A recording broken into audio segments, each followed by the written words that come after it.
Humans are odd. Just over a century ago, the stars welcomed these curious newcomers, a species whose unremarkable biology belied a tenacity that would swiftly carve their name across the heavens.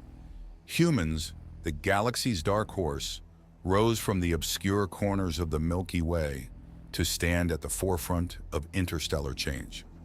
From the moment the first human-made ship breached the veil of their home planet's atmosphere, the galactic community watched with a skeptic's eye. Yet as decades turned to a century, skepticism gave way to astonishment, and eventually to a begrudging respect. Humans, with their middling strength and conventional weapons, should have been just another footnote in the annals of the cosmos. Instead, they wielded a weapon no one anticipated, their unyielding spirit. With every star system they touched, they rewrote the rules of what it meant to be a dominant force in a universe that had seen empires rise and fall like the tides of time. Now, as they take their place at the Galactic Council, one thing is clear. In the chess game of cosmic civilizations, humanity has become the galaxy's most unpredictable player. Humans, with their unremarkable physical attributes and lack of superior firepower, could easily have been dismissed as yet another addition to the diverse tapestry of the galactic community.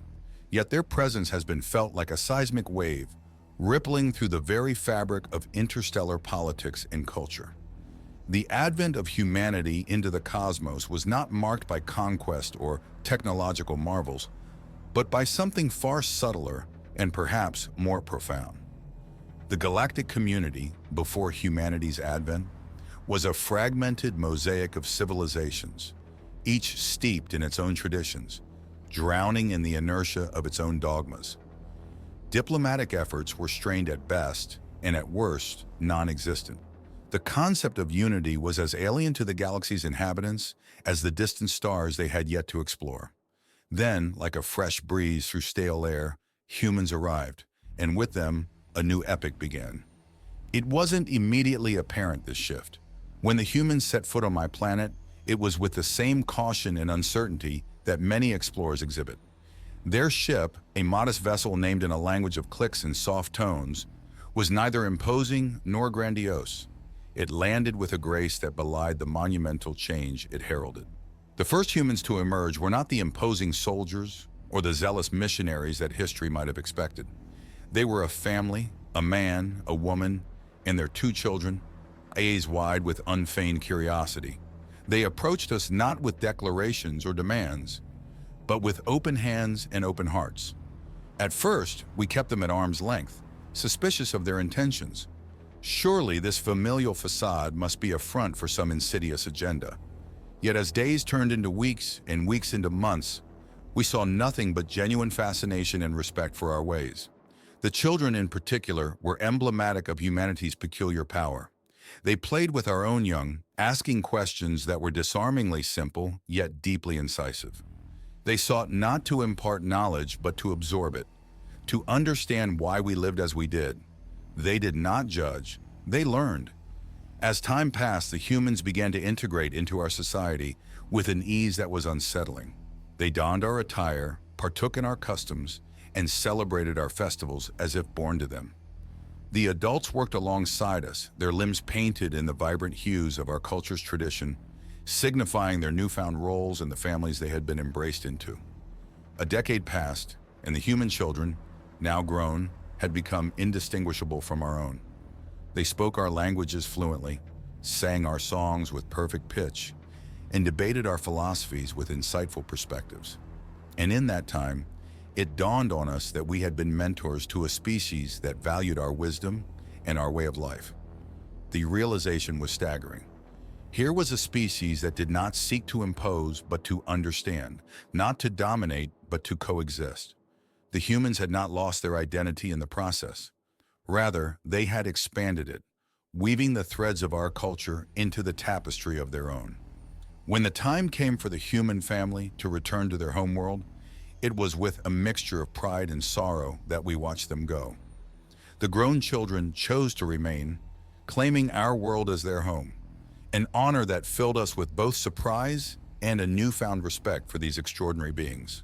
I accompanied the human family on their journey back to Earth, curious to witness the heart of this species that defied all our preconceptions. When we landed, the humans continued to bear the marks of their time among us, unashamedly parading our cultural symbols as part of their identity. To my astonishment, their kin welcomed them, and me, with open arms. Across the human world, a myriad of cultures from countless worlds collided and coalesced. Aliens from distant corners of the galaxy mingled freely, each embraced by humanity's insatiable desire for diversity. Here, a human adorned in the battle regalia of a ferocious warrior clan shared a meal with another whose skin bore the intricate tattoos of the peaceful yawn. There, a human endured the solemn rites of the Tuilan faith, spikes and all, as a testament to their commitment to understanding. It was in this confluence of cultures that humanity's true strength was revealed. They did not see differences as barriers, but as bridges. Every custom, every tradition, every philosophy was not a wedge, but a wellspring of collective growth. In a great assembly of beings, both human and alien, opening paragraph. Humans are odd, introduced into the galactic community only about 110 of their years ago. They have already made themselves one of the most important species in the galaxy. From a biological standpoint, they are fairly standard, with tolerances for heat and cold, pressures and vacuum within the mid-range for most species. They are not exceptionally strong, nor do they possess weapons or strategies more effective than anything else that other species have produced.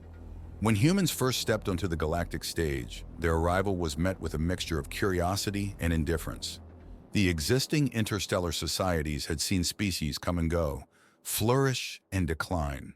Humans, it was presumed, would follow a similar pattern. Yet there was something inherently different about these bipedal creatures from the small, blue planet known as Earth. To the amazement of the galactic community, humans demonstrated an uncanny ability to adapt, not just to the physical environments of new worlds, which were many and varied, but to the complex social fabrics that wove through alien societies. They did not colonize, they integrated. They did not conquer, they communicated. They did not overpower, they empathized. As decades passed, the human penchant for cultural chameleonism became clear. They picked up languages faster than universal translators could be updated. They studied alien philosophies with a voracious hunger and debated with a respectful yet passionate vigor that was unheard of. They brought with them art, music, literature, expressions of their soul that somehow transcended the boundaries of species and struck chords in the hearts of aliens who had never even seen a human before. Humans, it turned out, were natural diplomats. They had a way of finding common ground in a galaxy where common ground was often light years apart. They served as mediators in disputes that had festered for centuries, approaching each conflict not as a force imposing peace, but as friends offering perspective. The human military, while competent, was not the most fearsome in the galaxy, nor did it need to be. Humans understood that the true art of war lay in avoiding it altogether. Their strategies often involved trade, mutual development, and the sharing of knowledge. Where others brought weapons to the negotiating table, humans brought ideas, and time and again, ideas proved to be the more powerful force. The galactic community began to change. Trade routes expanded, not just in goods but in thoughts. Ideas flowed freely from one system to another, spurred on by human curiosity and their insatiable desire to explore not just the universe, but the myriad lives within it. They brought with them a concept that was once foreign to many, that diversity was not a challenge to be overcome, but a strength to be embraced. It was a human ambassador who first suggested the Great Galactic Exchange, a festival of cultures that would take place on different worlds each cycle. There, beings of all shapes and sizes would share in the richness of their traditions.